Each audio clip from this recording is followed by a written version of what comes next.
आगामी स्थानिक स्वराज्य संस्थांच्या निवडणुकीसंदर्भात आपली भूमिका स्पष्ट करण्यासाठी आज शिवसेना उद्धव बाळासाहेब ठाकरे पक्षाच्या वतीनं शाहू स्मारक भवनातील मिनी हॉलमध्ये पत्रकार बैठकीचं आयोजन करण्यात आलं होतं.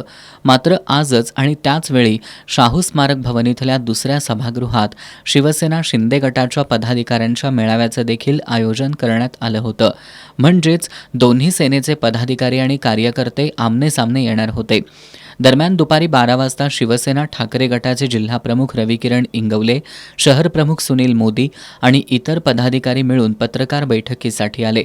पत्रकार बैठक आटोपून ठाकरे गटाचे पदाधिकारी शाहू स्मारक भवनाच्या आवारात काही माध्यमांशी संवाद साधत असताना शिंदे सेनेचे पदाधिकारी शाहू स्मारक भवनामधल्या दुसऱ्या मजल्यावरील गॅलरीत उभे होते.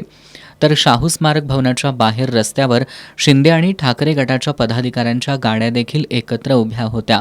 दोन्ही सेनेचे पदाधिकारी आणि कार्यकर्ते एकाच ठिकाणी एकत्र आल्यानं या परिसरात काहीसा तणाव होता. कोणताही अनुचित प्रकार घडू नये यासाठी लक्ष्मीपुरी पोलिसांनी सकाळपासूनच या परिसरात मोठा पोलीस बंदोबस्त तैनात केला होता.